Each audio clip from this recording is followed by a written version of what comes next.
Well guys, if it wasn't official before, it is now. E3 is officially canceled forever, seemingly, which is kind of sad. Now, I know E3's had its highs, it's had its lows. A lot of people felt like it was focusing more on advertisements towards the end instead of the actual games and developers, but at the end of the day, it still was a great time to come together for a couple of weeks and just really just dive into gaming news from all types of media outlets and from different games and companies.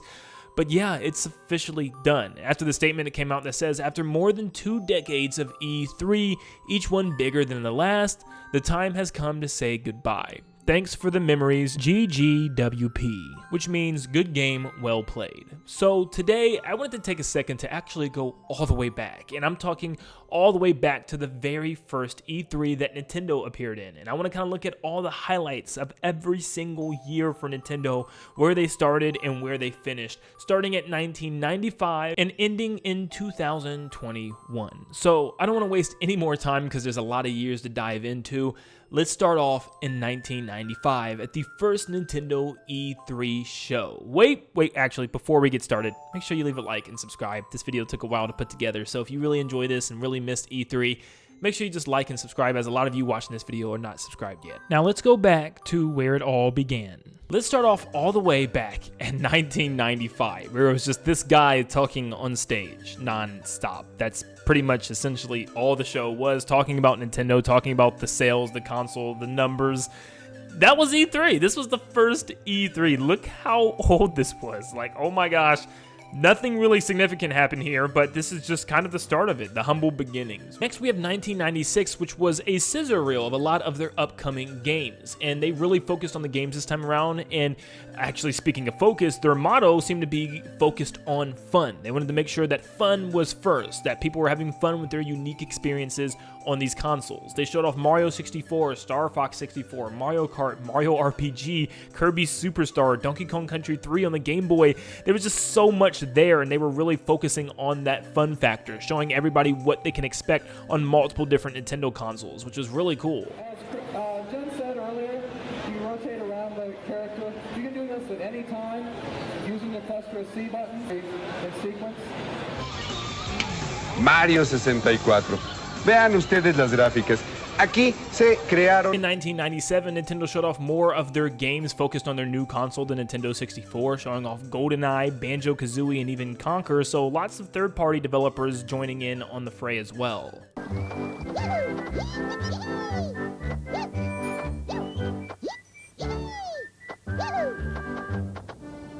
I couldn't find the actual show for Nintendo, but I did see the show floor for the entirety of E3. But for the most part, for 1998, you had Ocarina of Time, which was a huge one, and Pokemon, which was starting to really pop up a lot. You know, you're seeing stuff for Game Boy and even like Pokemon Snap. But yeah, there wasn't really a dedicated show that I could find, at least online. And to end the 90s of 1999, I thought it was hilarious how they just had like 3 old white guys up there the entire show talking about things. But they talked about Star Wars Episode 1 Racer, believe it or not, was like one of their main games, and they had Jake Lloyd up there, the kid that actually played young Anakin Skywalker, which was interesting. So they were up there just talking about the Star Wars game. But could you believe that you're watching a Donkey Kong 64 trailer? Like, yeah, they actually had the reveal and kind of showing of Donkey Kong 64. They showed the Game Boy Colors and Pokemon, of course, and then they showed the Nintendo Dolphin, which would later be changed to the GameCube. So yeah, this was kind of a big show for them back then.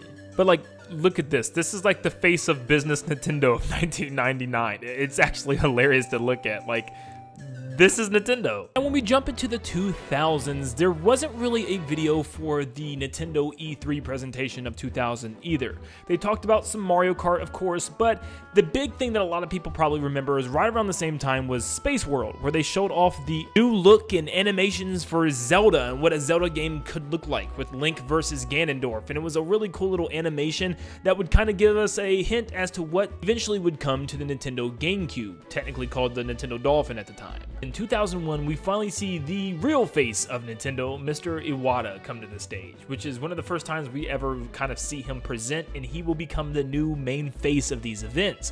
But they show off the GameCube in grand fashion, showing off games like Smash Bros. Melee, Luigi's Mansion, which would actually be the launch title for the Nintendo GameCube, and yes, even Pikmin for the first time, kind of showing off what the whole purpose of the game is, and listening to the crowd's reactions is just really heartwarming. Of course, we see Miyamoto come on stage to talk about Pikmin, and Bill Trinen? Yeah, look at Bill Trinen. Okay, there we go. They're cleaning us back.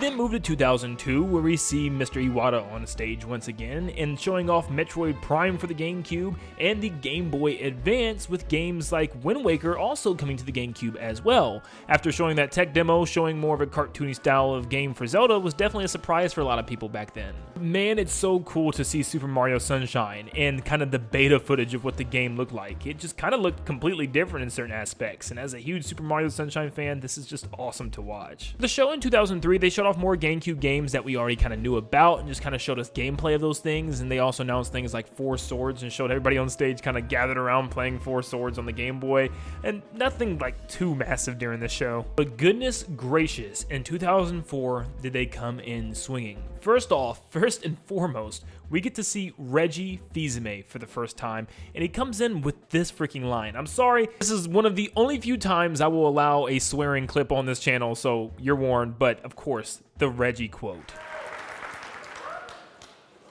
My name is Reggie. I'm about kicking ass. I'm about taking names. And we're about making games. Remember, this is freaking Nintendo talking like this. It was crazy. It was a different time period, but man, they revealed Metroid Prime Echoes, which was the second game in the series, Star Fox, and Donkey Kong Jungle Beat. The DS was revealed and showed off here. A console with 2 screens. Are you kidding me? A big, huge Twilight Princess reveal at the very end, where Miyamoto comes out on stage with a sword and shield, finally showing that realistic Zelda game that people wanted, and the crowd goes crazy. This was probably one of Nintendo's best E3 shows of all time.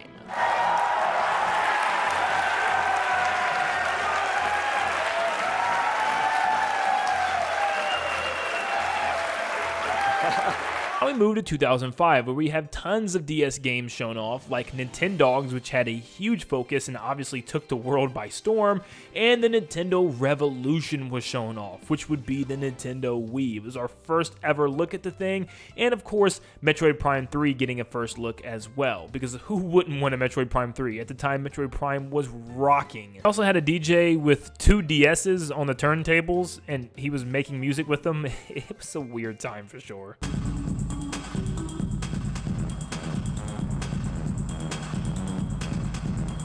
Next up, we had 2006, where the revolution was now called the Nintendo Wii, and Miyamoto came out on stage and started using the Wii controller as a conductor, which eventually would lead to Wii Music. But at the same time, we had Mario Galaxy, Zelda Twilight Princess gameplay again, obviously we knew that came to the Wii, and Wii Sports, where they just kind of played tennis on stage. It was a different thing to see for sure. Instead of just holding a controller and standing still playing games, they were reenacting the movements and running all over the stage and doing things interactively, which was completely different at the time. 2007 just showed once again a lot of things that we already knew. It showed Phantom Hourglass, the first time we had a different style of Zelda game on the DS. We had Metroid Prime 3 gameplay, we had Mario Kart Wii shown off for the first time, and we even had Wii Fit and the balance board being used, which was something unique as well. 2008 was just wacky. There wasn't anything super huge, there was just more games being shown off for the Wii. For instance, we've seen Animal Crossing City Folk, we've seen Wii Sports Resort, and also the new Motion Plus, which was like a big thing, and they were showing like, hey,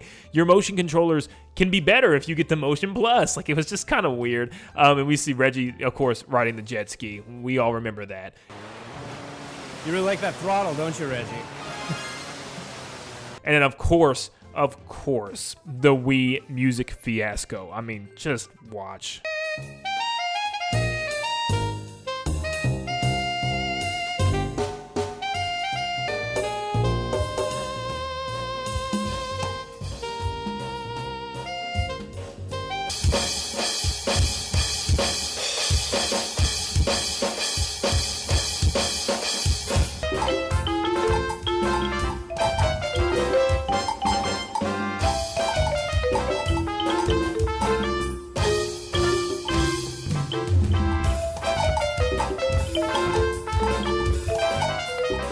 2009, we had new Super Mario Bros. Wii shown off with the Wii Motion Plus once again, and we had Mario & Luigi Bowser's Inside Story, other DS games, the reveal of Super Mario Galaxy 2, which was a huge one, and it ended the show with another Metroid game. I can't believe how big Metroid was back then and where we are now. Like, we're just now starting to get more Metroid games again. Like, what happened? Metroid was like the top of everything. We got Metroid Other M. Maybe this is what caused it, but Metroid Other M was shown off. It looked amazing still. People were really excited. It obviously didn't do that well. I thought it was really fun, and I actually loved the, gameplay. I know the D-pad and stuff and the controls were weird, but yeah, it's still a fun game. Move on to 2010, and we have Skyward Sword shown off, which was actually really cool. But the problem was there was some interference or mess up with the motion controls, and it just didn't work, and it was so embarrassing. Oh.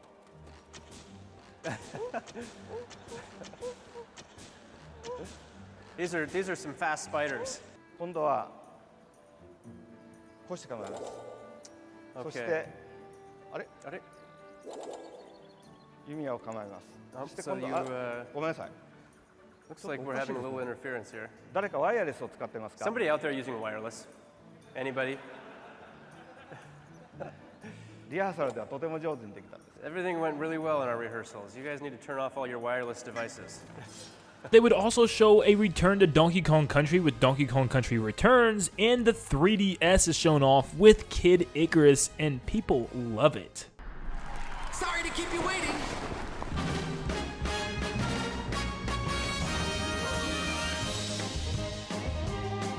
In 2011, they would celebrate The Legend of Zelda's 25th anniversary, more things with Skyward Sword, but obviously, yeah, just a big anniversary year. And they had this really cool 3DS game montage trailer thing. It was so cool with how it worked with the screen. I mean, I'm just going to show you them. Just look at this stuff.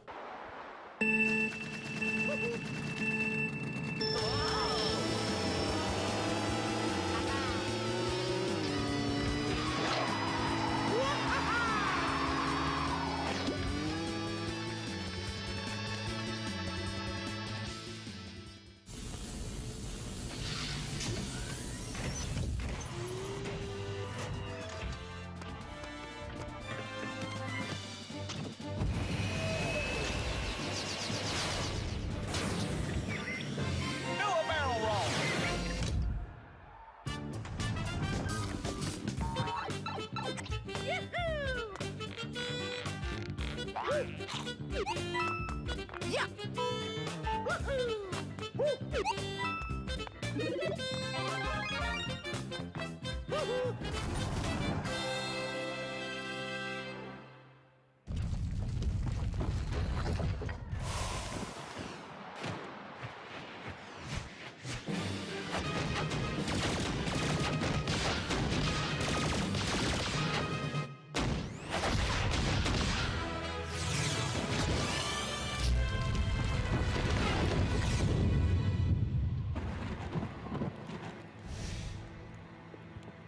Hello.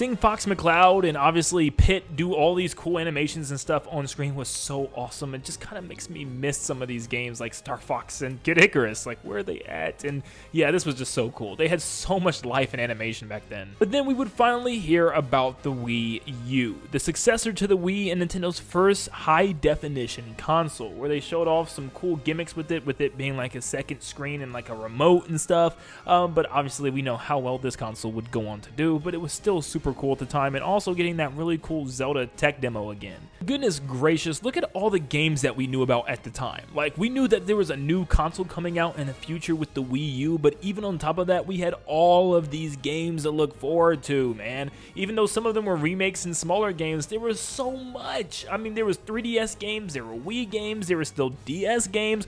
There was so much still to come. It was an exciting time to be a Nintendo fan, and I feel like nowadays we only have like one or two big titles in the far off future that we can look forward to with a couple of small ones sprinkled in before we had to wait for more announcements. But man, this was like a schedule right here. This is something to get any Nintendo fan excited. Now, 2012 would be the last traditional on-stage presence for Nintendo before they moved to a different take, where they would show off more of the Wii U, show off Pikmin 3, and that was really about it. It wasn't a lot to talk about, and they spent the last kind of half of the show discussing Nintendo Land, which is a great game, by the way. It completely didn't influence this channel. Now we move on to 2013, and this was Nintendo's first shift to a digital showcase only, which means everything was already pre-recorded, and yes, there is no on-stage live presence. And I feel like Nintendo wanted to move away from that to make things more concise and more cleaner, and also just simply quicker. They showed off Mario 3D World for the first time, which I have something interesting to tell you with that. They showed off Mario Kart 8, they showed off Wind Waker HD, Donkey Kong Country Tropical Freeze, which is crazy because this is the last original Donkey Kong game that we've gotten. 2014 is when it released, guys. Like, where is this next Donkey Kong game? We got Bayonetta 2 and, of course, Super Smash Bros. 4. It was a pretty jam-packed show, but this was like officially when I found out that E3s were even a thing, because as a kid, I would always just look up upcoming Mario games. Like every week, I'd look it up once a week, and I looked it up right after this show, and then Mario 3D World popped up, and Donkey Kong popped up, and I was like, what? And I just didn't know what it was back then. I didn't have like Twitter or any type of email notifications to let me know that there was an E3 going around. I don't know. I was a stupid kid. I didn't know about it. Not to mention how they ended this whole segment with Smash Brothers, the Mega Man trailer. This was one of the most spine-chilling trailers ever. I mean, like, the entire world was lit ablaze to see a character like this in Smash Brothers. It was just like, we could tell from the beginning that this game was going to be different. It was going to have tons of guest stars. Nintendo wants to go back to their goofy, playful side like they would do on stage. So what they decided to do was hire the Robot Chicken animators to make these like toy versions of themselves, just like the Robot Chicken show, and have little skits and moments where the characters would interact, and even Reggie and stuff. Here's some of the highlights. Great, another Mario game. Don't love your tone, but actually no new Mario game today. What? I'm getting bombed? Bring my cart around. I'm out of here. Hey, looks like I'm the new face of Nintendo. Hey, they promised me you would be here. Come on, Reggie, give us Mother 3. How about this instead? Hey, wait a minute. If Nintendo's heroes are backstage, who's watching the bad guys? Not my problem. It's me, Wario. I guess this is my problem. While I go Reggie on these fools, here's what's new. Oh! Hello! Hello. Hey, look, I'm really sorry about kidnapping you 80+ times, but my bad. So, is it cool if I have the last donut?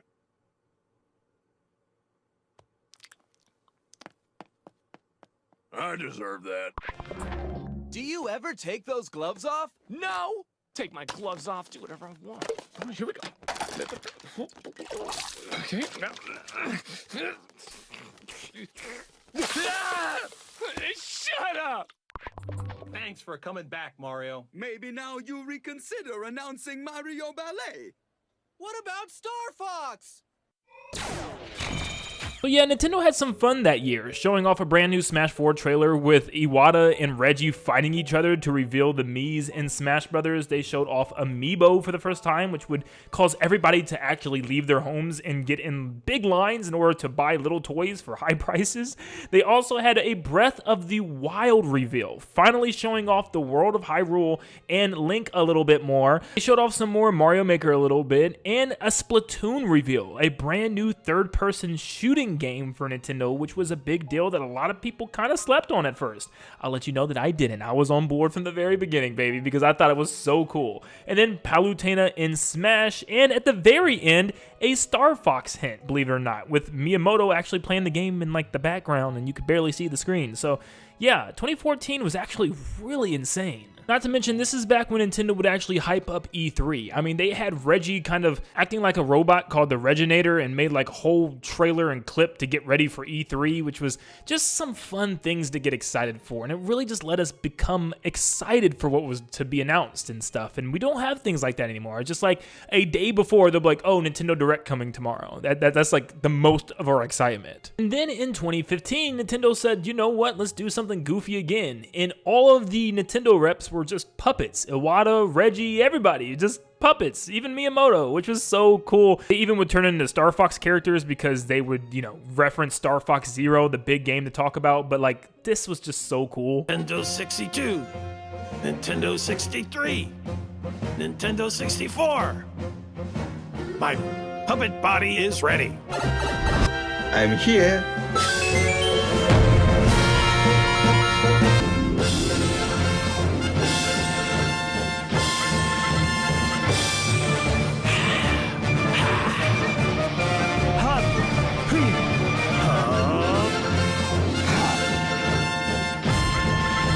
Yeah, lots of people would think this was corny, because it is, but it's just like, this is what Nintendo used to be. They used to be fun and just interactive and did just wild, off-the-wall things that was just entertaining. And it's just something that I actually am going to miss, and this is just a big part of their E3 showcases. But besides Star Fox Zero, they showed Triforce Heroes for the 3DS. They had Metroid Federation Force. Look, that got so much overhated. I mean, it's not a Metroid game that people wanted, but it is not as bad as what people said it was. But we also seen Yoshi's Woolly World, where they had like a whole developer interview. Something else that we used to have is lots of developer interviews and stuff, and we got to see how they brought the world to life and how they actually used real yarn dolls and stuff to craft these characters in the game, which is just so cute and awesome. But then more Mario Maker, of course, and that was really about it. It was still a relatively small show, but they kept our entertainment and interest by showing off all these fun scenes with the developers and the characters. It was just always a fun show. And 2016 was one of the weirdest years by far. It was weird in the fact that it didn't show anything besides one game. Nintendo went out on a limb. The Wii U was doing terrible, and they had a brand new NX console coming in the future, which would be called the Nintendo Switch. But they had one game under their sleeves, and they believed that this game was so big, in fact, that it was worth having an entire E3 showcase in and of itself. And that was The Legend of Zelda Breath of the Wild, where they literally just talked about Breath of the Wild and played the game for 3 days straight. And it was glorious. It was so much fun to watch this game being played by the developers and seeing all the crazy things that you could do to the moblins on the field and all the different types of, you know, mechanics that were implemented within this game, and the Sheikah Slate and the shrines. And it was just so much fun to see a new reinvention for Zelda and one of the very first huge open worlds for Nintendo ever. It was definitely the right choice for Nintendo and got fans super excited for the game and for the new console to come next year. Now let's fast forward to 2017, where the Nintendo Switch is officially out, and Nintendo has something called a spotlight, where they kind of have little individual spotlights for specific games, but also show off some small ones as well.